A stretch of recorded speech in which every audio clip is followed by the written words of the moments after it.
It was a combination of bad decisions.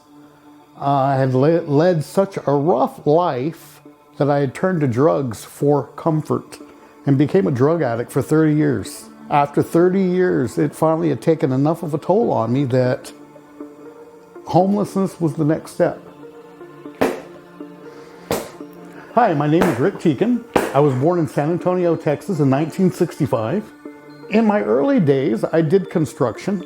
Then I moved on, went to school, tried to pursue my different degrees. I got into nursing for a while and eventually wound up homeless.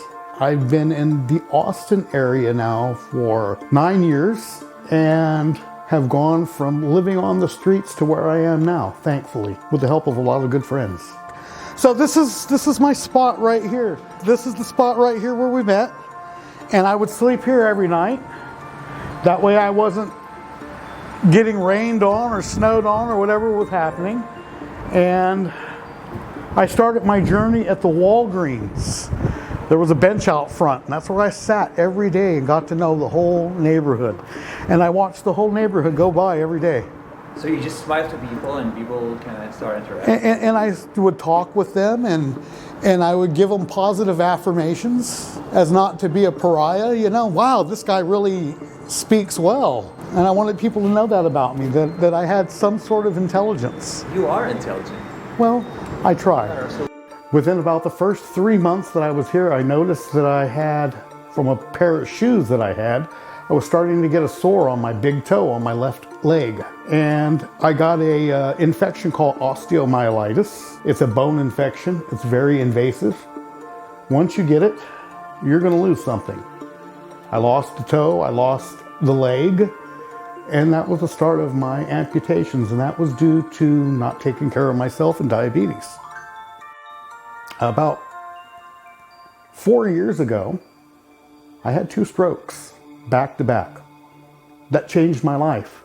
I was decapacitated to the point to where I wasn't moving around very well. I gave up my legs for a while because I just couldn't use them. I wasn't strong enough anymore. And that's when I found sobriety. That's when I first found some peace in my life. Continuing to get to know people and telling them, you know, what it's like being out on the streets. So what is it like being on the streets? Tell me about it.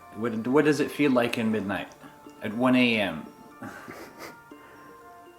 For me, 1 a.m., wow. I'd be bouncing off the walls because I would be so high. And this is before sobriety. Knowing that at some point during the day or night, you're going to have to use the restroom. Where do you find a restroom to use in the middle of the night? Eating. A little bit of electricity to charge your phone. And then you have everybody is against you, it seems like. There are some good people out there. But then you have people that just straight out don't like you. And I understand the stigma that goes with it. You have people that have an agenda and they want you to hop on board. And then you have law enforcement. And they're generally not very kind to you. They see you as a problem. They see you as a pariah. You are not a part of polite society anymore. So they don't want you around. But then where do you go? And when I first came up here, I used to sleep in this dumpster area. Like inside this? Inside this dumpster area is where I slept. Every day across the United States, somebody gets released from a mental institution because they've turned 18. Now they've been sheltered, they've been taken care of, they've been counseled, but now they're 18, and so we don't have any more responsibility to this person. It's time to let them go. Without a support system intact, they're doomed to fail. After my stroke, I needed to be inside somehow. Right about where you're standing in that spot, that's where my tent was. Guy from the post office said I could set it up right there as long as I didn't move from that spot. Let's go back to the Ronald Reagan administration, and even before, when he was governor of California, he started releasing people from mental institutions, saying that it's not right, it's unconstitutional to hold these people here against their will. A solution, what do you think yourself? You have spent enough time on the street.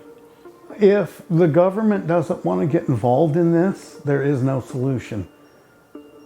If we don't have somebody that wants to be the champion of the homeless and say, hey, look, this needs to stop and everybody needs to help put this to an end, we don't have that.